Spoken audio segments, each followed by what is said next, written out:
Senhor, nós queremos te agradecer, ó Pai, pela tua palavra. Te agradecer porque o Senhor tem nos abençoado, Senhor Deus, e tem falado, Senhor Deus, ao teu povo através das Sagradas Escrituras. Da disposição nossa, Senhor Deus, de ensinar o teu povo nos caminhos do Senhor, ó Pai. E também do desejo de nós, como liderança, nós, aqueles que estamos ensinando, andarmos também nesses caminhos. Senhor, fala ao nosso coração, nos ensina, nos encoraja, para que possamos, ó Senhor Deus, ser aquilo mesmo que o Senhor designou para nós nesse mundo, Pai. Sermos luzeiros, sermos homens e mulheres em que a maravilhosa salvação de Deus se manifesta por meio das nossas vidas, por meio da proclamação do Evangelho na vida de cada crente, na vida de cada irmão dessa igreja. É o que nós pedimos, em nome de Jesus. Amém. Queridos, abra sua Bíblia em Marcos capítulo 8, verso 34 ao verso 9:1. E continuando a exposição, paramos no verso 37. Eu quero fazer essa leitura de todo o trecho da narrativa. Vamos fazer uma pequena introdução, lembrando de algumas coisas que falamos anteriormente, e aí partirmos para o verso 37. Diz assim a palavra do Senhor. Então, convocando a multidão e juntamente seus discípulos, disse-lhes: se alguém quer vir após mim, a si mesmo se negue, tome a sua cruz e siga-me. Quem quiser, pois, salvar a sua vida, perdê-la-á, e quem perder a vida por causa de mim e do Evangelho, salvá-la-á. Que aproveita o homem ganhar o mundo inteiro e perder a sua alma? Que daria um homem em troca de sua alma? Porque qualquer que nesta geração adúltera e pecadora se envergonhar de mim e das minhas palavras, também o Filho do Homem se envergonhará dele quando vier na glória de seu Pai com os santos anjos.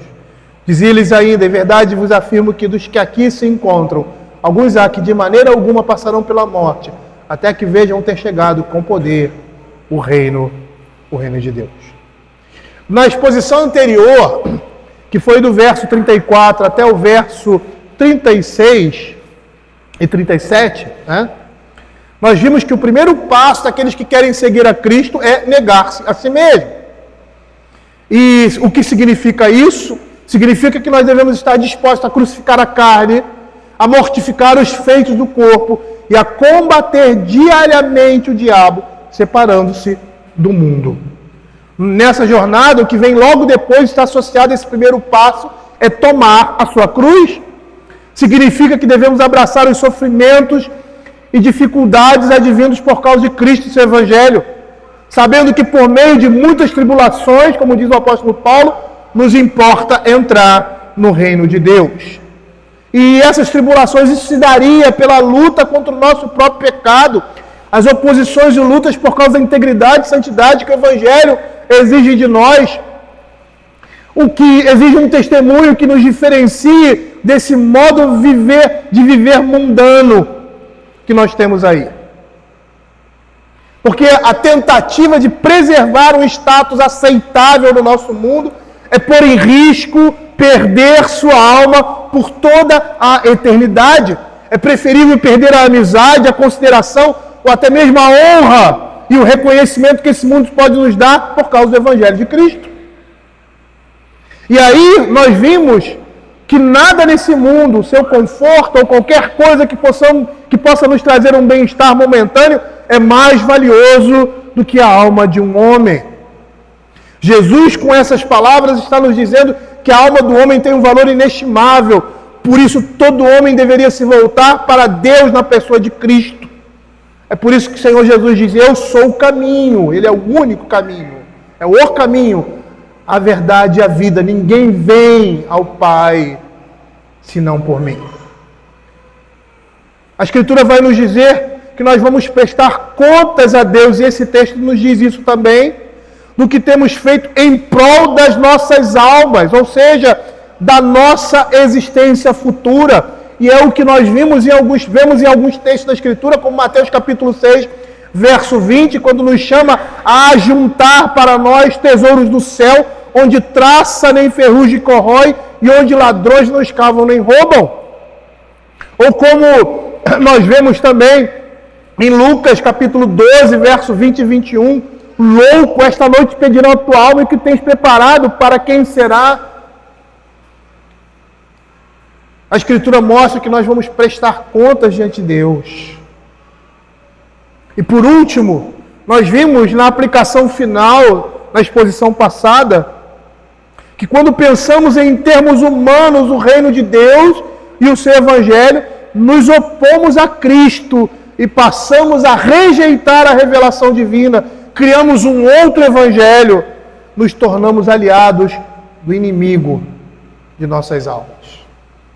E dando continuidade a essa exposição, o verso 38 diz assim: porque qualquer que nesta geração adúltera e pecadora se envergonhar de mim e das minhas palavras, também o Filho do Homem se envergonhar dele quando vier na glória do seu Pai com os santos anjos. Essa última declaração diz a respeito daqueles que se envergonham do Filho do Homem. Jesus chama a sua geração de adúltera e pecadora, repetindo a linguagem dos profetas que acusavam Israel de infidelidade, dureza de coração e adultério espiritual. E é muito interessante nós olharmos aqui esse verso, o verso 38, e fazermos uma comparação, quando ele diz assim: porque qualquer que nesta geração adúltera e pecadora se envergonhar de mim e das minhas palavras. É como se você estivesse no meio de assassinos e bandidos, fazendo uma comparação. E você tivesse vergonha de dizer que você é uma pessoa honesta. É a mesma coisa aqui. Ao dizer no meio de assassinos e bandidos que você é uma pessoa honesta, essas pessoas iam olhar para você e iam ver que o que elas fazem é reprovável e de que a sua atitude, o seu comportamento, é um comportamento ideal, é o certo, é aquilo que deve acontecer. É nessa mesma conjectura, porque numa geração adúltera e pecadora, as coisas nesse mundo deveriam nos envergonhar e deveriam ser mais um motivo para nós afirmarmos a nossa fé e a fidelidade a Cristo e o Evangelho. Porque muitas vezes nós temos medo de declarar as verdades do Evangelho e dar um testemunho de Cristo em meio a esse mundo podre? Porque ficamos com receio de sermos ridicularizados ou sofremos deboche ou zombaria por causa da nossa fé no meio dos ímpios? Nós não devemos ser tímidos e medrosos desse jeito. Os homens precisam ouvir as verdades do Evangelho por meio de nós. O que o Senhor Jesus está falando nesse verso se dirige a uma cultura voltada para a honra e vergonha, definida por relações de benfeitores e beneficiários, não muito diferente da nossa época.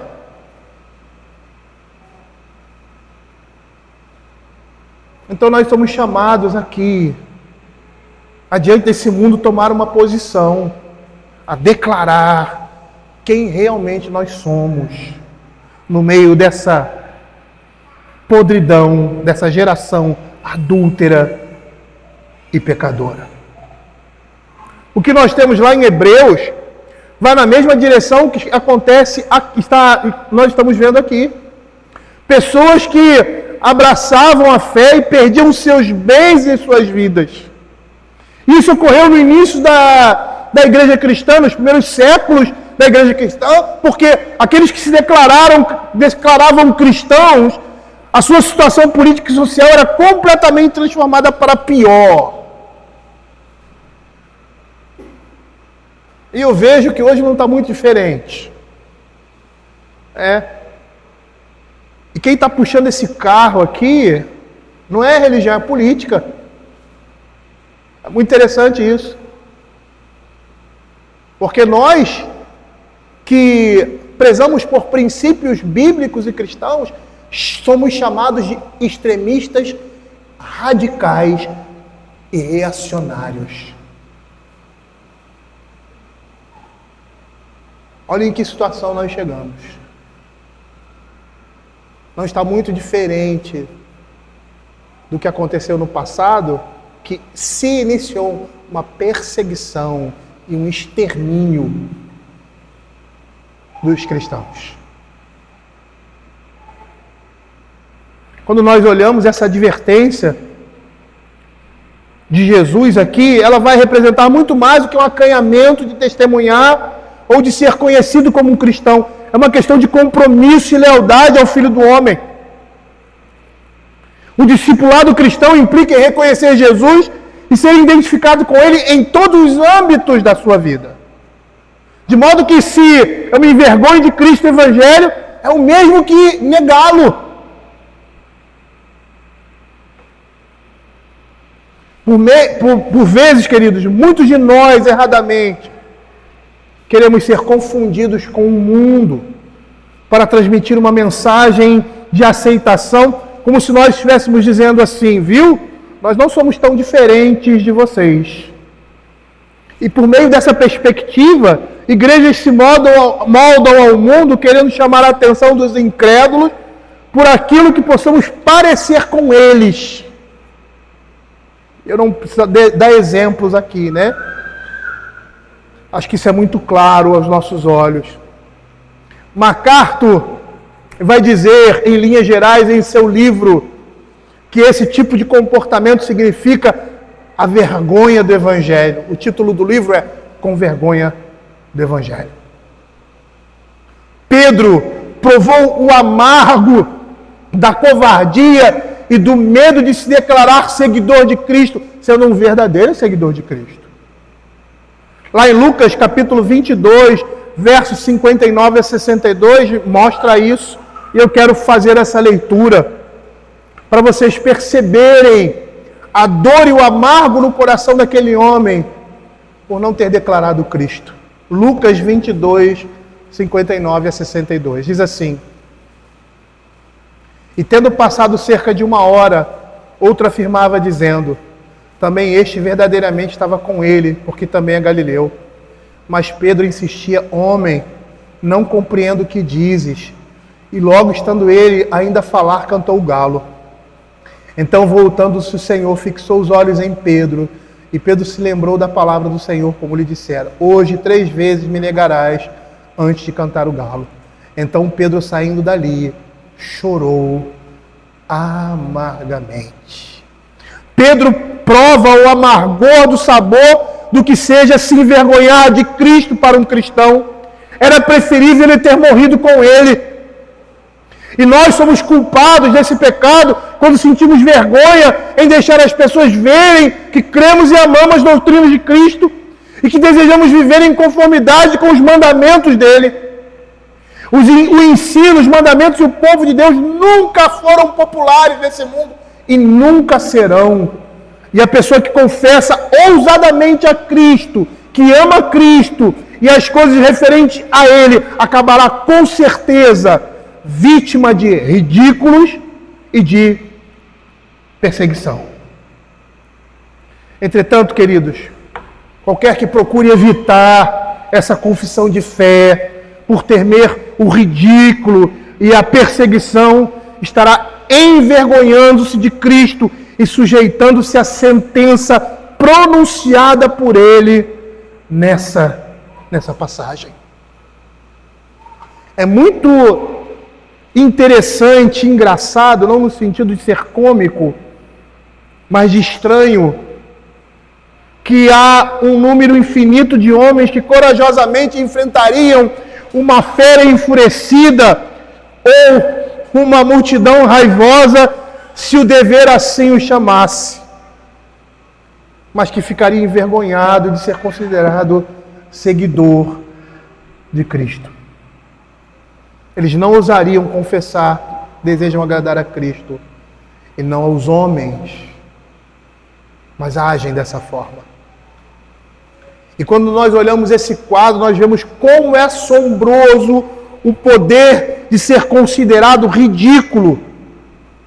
E como é espantosa a servidão em que nós, homens, vivemos para com a opinião do mundo. E qual é diante disso tudo, a nossa postura, nós devemos orar todos os dias por fé e coragem para confessarmos a Cristo diante dos homens. O que nós devemos nos envergonhar nesse mundo é do mundanismo, da incredulidade, do pecado, mas jamais nos envergonhar daquele que morreu e ressuscitou por nós na cruz. E a despeito do deboche, das zombarias, das palavras ásperas, nós devemos proclamar ousadamente que servimos a Cristo. Porque é 1000 vezes melhor confessar a Cristo agora e sermos desprezados pelos homens do que sermos negados por Cristo na presença do Pai no último dia, o dia do julgamento. Matthew Henry, ele pronuncia as seguintes palavras quanto a isso. Ele diz assim: quanto àqueles que se envergonham de Cristo nesse mundo em que Ele é desprezado, também Ele se envergonhará deles naquele mundo onde Ele é eternamente adorado. Não compartilharão com Ele a sua glória futura aqueles que não estiverem dispostos a compartilhar com Ele hoje o seu vitupério. Eu gostaria, queridos, de partir para as considerações finais, e que são muitas, a respeito dessa passagem. Eu gostaria de começar dizendo que uma vez que Jesus é o Messias, seus seguidores, o Cristo, precisam imitar a sua vida, seguir os seus passos. É o que nós estamos vendo aqui. E seguir Jesus exige de nós um modo de vida cristão que só se torna possível quando recusamos a se elevar acima dele, ou seja, quando abandonamos o nosso eu, as nossas vontades e supostos direitos e fazemos a vontade de Deus em tudo, confiando inteiramente em Cristo. O Senhor Jesus disse certa vez, e as palavras dele são, além de serem poéticas, são profundas. Ele diz assim: a minha comida, ou seja, eu me alimento, a minha comida consiste em fazer a vontade daquele que me enviou e realizar a sua obra. É a partir disso, querido, que nós começamos a viver para as coisas eternas e não mais para as coisas temporárias. Nós percebemos que jamais haverá satisfação duradoura ou ganho verdadeiro em recompensas terrenas. E nós fazemos isso ao morrer para nós mesmos, ou seja, tomarmos a nossa cruz e morrermos para as coisas desse mundo. O apóstolo Paulo, lá em 1 Coríntios capítulo 7, 31, no seu contexto específico, ele se utiliza das seguintes palavras. Eu gostaria de usar isso de uma maneira geral, quando ele diz assim: e os que se utilizam do mundo, como se dele não usassem, porque a aparência desse mundo passa. Paulo está dizendo aqui, em seu contexto apropriado, que os crentes não deveriam estar divididos, mas completamente desimpedidos para agradar de todo ao Senhor. É o que o livro de Hebreus vai dizer, numa outra linguagem, falando que nós devemos nos a palavra me fugiu agora. Nos desembaraçar de todo o peso e do pecado que tenazmente nos assedia. Isso significa utilizar esse mundo como se dele nós não usássemos.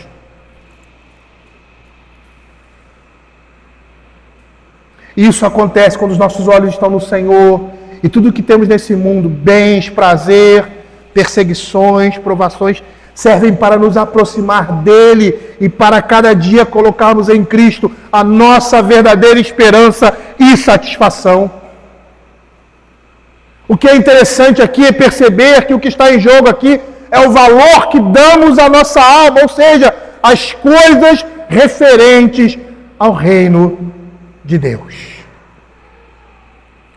No decorrer dessa exposição, eu citei Mateus capítulo 6, verso 19 a 21, que foi pregado aqui, no domingo anterior, pelo nosso irmão presbítero Fernando, que diz assim: não acumuleis para vós outros tesouros sobre a terra, onde a traça e a ferrugem corrói, onde ladrões escavam e roubam. Mas ajuntai para vós outros tesouros no céu, onde traça nem ferrugem corrói, e onde os ladrões não escavam nem roubam. Porque onde está o teu coração, ali estará também o teu tesouro. Perceba aqui que os versos 36 e 37 de Marcos está dizendo a mesma coisa. Com uma outra linguagem, que aproveita o homem ganhar o mundo inteiro e perder a sua alma, que daria um homem em troca de sua alma. Quando o nosso irmão presbítero Fernando estava pregando sobre esse texto, veio alguns pensamentos em minha mente. Até porque eu já estava pensando em Marcos. Porque o que nós estamos vendo aqui, nesse texto, bem como em Mateus capítulo 6, verso 19, o que está falando, o que se fala aqui, está se falando de valor. Tesouro aqui em Marcos capítulo 6, 19, é algo que tem valor para alguém. E nossa alma deve ser algo que possuímos de maior valor para nós. Quando algo tem valor para nós fazemos tudo para alcançar aquilo que é de valor. Se o reino de Deus tem maior valor para nós vamos fazer tudo para seguir a Cristo. Se a nossa alma tem maior valor para nós vamos fazer tudo para negar a nós mesmos, tomar a nossa cruz e seguir a Cristo. E quando o nosso irmão estava falando sobre isso, me veio à mente uma propaganda, e eu gostaria de fazer essa comparação com essa pequena história. Eu me lembro de uma propaganda da Pepsi, quando um pequeno jovem, diante de uma máquina de refrigerante, e ao seu alcance ali está o botão da Coca-Cola bem baixinho, então ele aperta 2 vezes o botão da Coca, as 2 Cocas caem, uma logo em seguida a outra, ele pega as 2 Cocas e coloca debaixo dos pés, aumentando assim o tamanho dele para conseguir chegar ao botão da Pepsi e pegar uma única Pepsi. Um refrigerante Pepsi apenas. E eu fiquei pensando sobre isso. Ele usou um suporte para chegar ao que queria, ou seja, para pegar a Pepsi. Nesse mundo, querido, as coisas materiais, advindas do Senhor, são também suportes para que a gente alcance aquilo que é mais valioso. Porque quando a gente alcança aquilo que é de maior valor, aquele suporte não serve mais. E é dessa forma que nós devemos nos servir das coisas desse mundo. Muitos estão usando o reino de Deus para acessar as bênçãos divinas desse mundo. E esse é um comportamento antigo que Jesus, no seu tempo, já falava e apontava na vida daquelas pessoas que o seguiam. Quando lá em João capítulo 6, verso 26 e 27, ele diz assim: em verdade vos digo, vós me procurais não porque vistes sinais, mas porque comeste dos pães e vos fartastes. Trabalhai não pela comida que perece, mas para que subsiste para a vida eterna, o qual o Filho do Homem vos dará, porque Deus, o Pai, o confirmou no seu selo. Nós, às vezes, nos servimos do Evangelho como aqueles que querem apenas resolver problemas, ter uma vida melhor. E aí, quando o Evangelho torna-se dificultoso ou exige de nós algum esforço, nós abandonamos a cruz de Cristo. É o que o Evangelho de Marcos vai falar quando ele vai falar da parábola do semeador. Lá no verso 16 e 17 do capítulo 4, ele vai dizer assim: semelhantemente são eles semeados em solo rochoso, os quais, ouvindo a palavra, logo a recebem com alegria. Mas eles não têm raiz em si mesmo, sendo antes de pouca duração, e lhes chegando a angústia ou perseguição por causa da palavra, logo se escandalizam.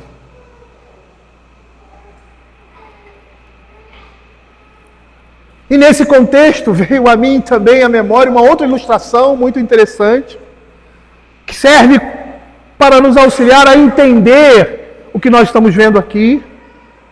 De 2 alpinistas subindo uma montanha, um usa ganchos e suporte Outros sobem sem nada, somente usando as mãos. Eu não quero falar sobre isso não, tá? Porque é se expor muito ao perigo.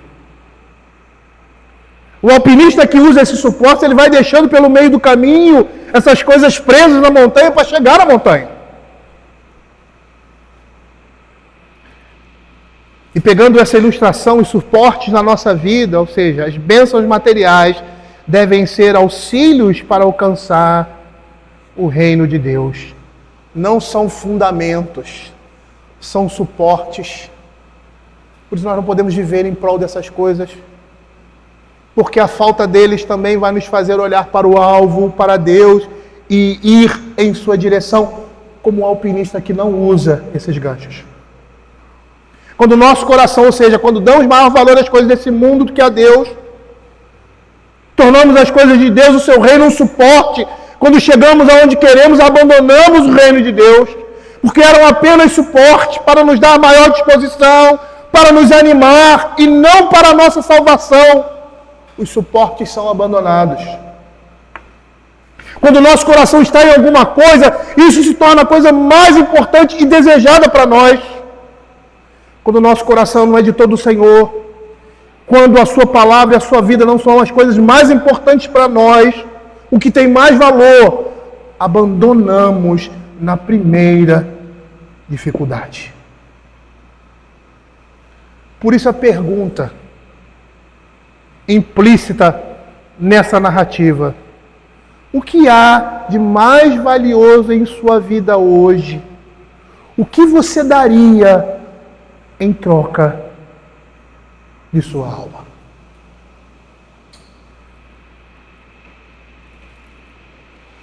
Jesus está dizendo aqui que se nós nos envergonhamos dele, ele se envergonhará de nós. Se nós o negamos, no último dia, ele também nos negará. E é muito interessante que o apóstolo Paulo fala, abra aí sua Bíblia em 2 Timóteo, capítulo 12 e 13, porque ele vai falar a mesma coisa que nós estamos vendo aqui, de outra forma. Ele vai dizer assim, 2 Timóteo 2, 12 e 13. Se perseveramos, também com ele reinaremos. Se o negamos, ele por sua vez nos negará. Se somos infiéis, ele permanece fiel, pois de maneira nenhuma pode negar-se a si mesmo. Resumidamente, o que a Escritura está nos dizendo é que a lealdade a Cristo, a firmeza em meio à perseguição é recompensada e a deslealdade é castigada. Significa dizer que quando uma pessoa, em decorrência de sua indisposição em sofrer dificuldades por amor a Cristo e sua causa, desonra o Senhor. Então, a menos que ela se arrependa, será desonrado pelo Senhor no grande dia.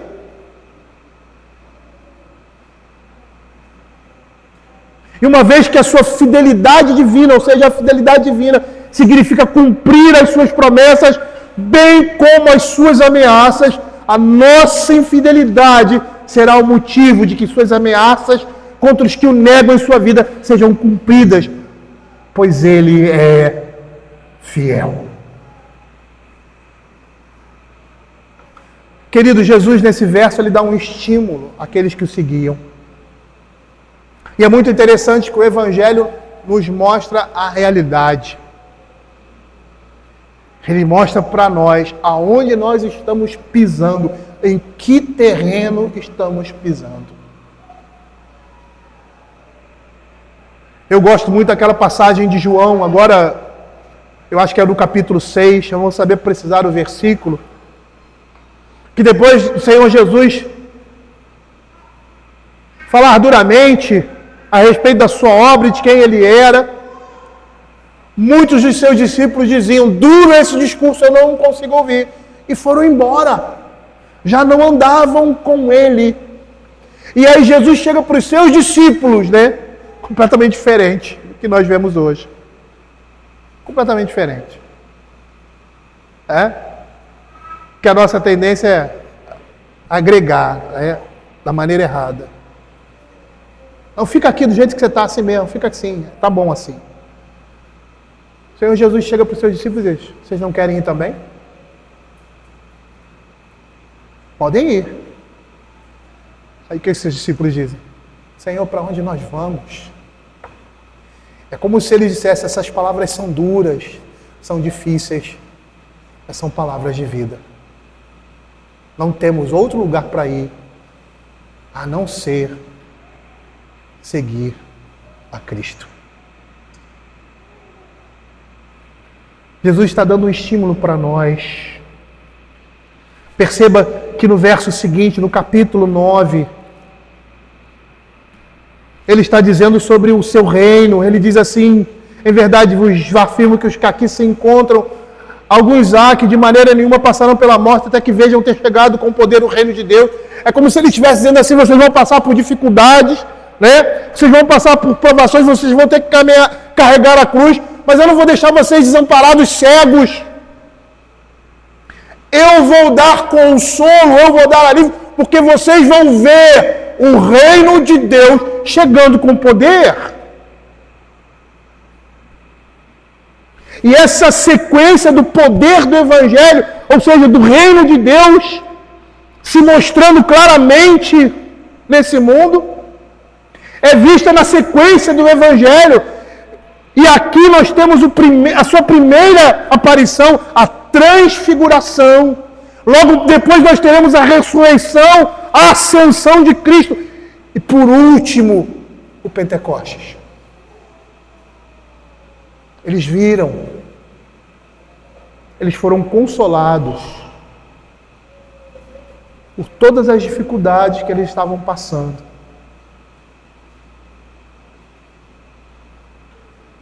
E é interessante que a vida é assim, né? Eu me lembro,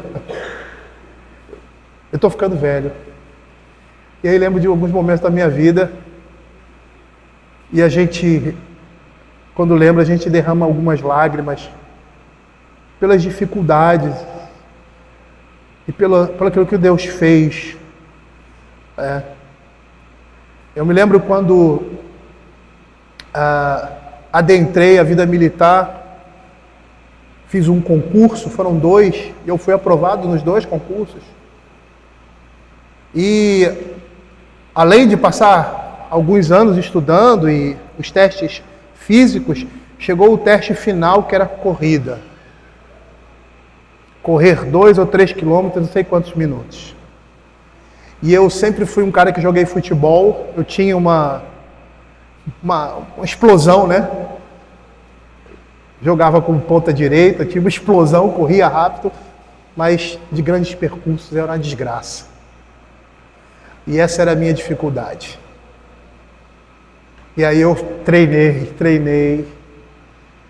E no dia que eu cheguei lá, né, depois de ter passado todos os testes e tal, fui fazer a corrida. E estava em cima da hora e a chegada estava ali. E eu dei tudo de mim. Dei o que não podia ter dado. Foi um esforço além daquilo, da minha capacidade. Mas eu estava olhando para lá, para a chegada. E eu dizia assim: eu vou conseguir. Quando eu passei, eu comecei a chorar. Porque não foi fácil aquilo para mim. Foi um estímulo, olhar e ver que a chegada estava próxima. A vida cristã é assim também. Nós temos dificuldades. É difícil essa caminhada, é dura. Às vezes a gente acha que a gente não vai conseguir. Mas o Senhor está sempre dando estímulos para nós. E o maior estímulo que nós temos é a revelação de Deus em sua palavra, dizendo que Ele conseguiu por nós. Nesse mundo vocês vão ter aflição, mas tende bom ânimo. Eu venci. Esse é o maior estímulo. E ver a sua ressurreição, ver a sua operação nesse mundo, ver que Ele preserva e cuida da igreja. Essas coisas nos dão estímulos, não só na leitura e exposição da palavra de Deus, daquilo que aconteceu, mas o que nós vemos na nossa vida diariamente. E esses são estímulos que devem ser sempre trazidos à nossa memória pela leitura da palavra, pelas devocionais, porque nós vivemos num mundo terrível. E que precisamos dessa força que nos é dada pelo Espírito Santo de Deus e nos infundida por meio dos meios de graça que nós temos para continuarmos a nossa jornada, porque somos fracos, somos deficientes. E que se fôssemos deixados à nossa própria sorte, nenhum de nós passaria da linha de chegada. Os acontecimentos que seguiriam representavam que o reino de Deus, na pessoa de Cristo, havia chegado e o seu final, o seu grande final, estava próximo. Eu gostaria, queridos, de terminar essa exposição com as seguintes palavras. Vamos orar para que Deus nos dê coragem de sempre testemunhar dele quando houver ocasião e que jamais venhamos a ficar tímidos pela oposição e zombaria do mundo por causa da nossa fé. Pois o objetivo maior é a vinda do reino de Deus na volta de Cristo. Quando este mundo de pecado chegar ao fim e a nossa glória eterna será revelada na pessoa de Cristo. Se temos que sofrer nesse mundo, que soframos, porque a nossa recompensa é imensa, é maior. Se temos que ser como Lázaro, nesse mundo, que sejamos. Porque quando estivermos com o Senhor, os nossos sofrimentos, as nossas dores, as nossas lágrimas serão completamente enxugadas. Que o Senhor esteja dando coragem para que cada dia mais esse mundo possa ver o Evangelho por meio das nossas vidas. Não somente por meio do nosso exemplo, mas também por meio da proclamação do Evangelho. Quando alguém, como diz a Escritura, pedir a razão da nossa fé. Vamos orar.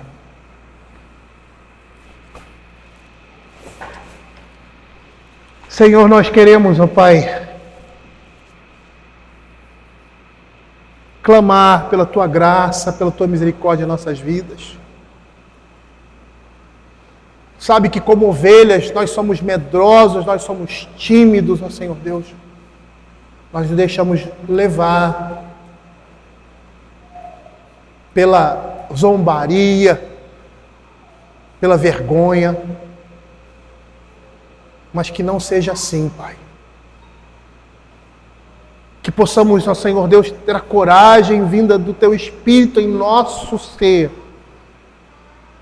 para em tudo aquilo que fizermos, nas nossas atividades, sejam em casa, sejam no trabalho, seja em qualquer lugar, as pessoas possam olhar e ver o Evangelho através de nós. Nos perdoa, Pai. Tem misericórdia de nós, perdoa o nosso pecado. Quando não damos testemunho, quando o nosso coração se inclina para aquilo que é pecaminoso, quando o nosso eu quer se elevar acima de Cristo. Que o Senhor tenha misericórdia de nós, esteja mortificando o nosso eu, ó Pai, para que possamos exaltar em nossa vida aquele que é o Senhor e Salvador de nós. Nos aperfeiçoa, Pai. Nos faz crescer, nos dá coragem. É o que nós pedimos, ó Pai. A nossa única chance que temos de mostrar o Evangelho, de dar um testemunho vivo, é agora. E que o Senhor esteja nos capacitando a isso, Senhor Deus. Nos dando forças para lutarmos nessa guerra que nos conduz ao céu contra o mundo, o diabo e a nossa própria carne. É o que nós pedimos, Senhor. Vivifica, Senhor, e dá sempre essa disposição dos nossos corações para que glorifiquemos o Teu nome em tudo. Em nome de Jesus.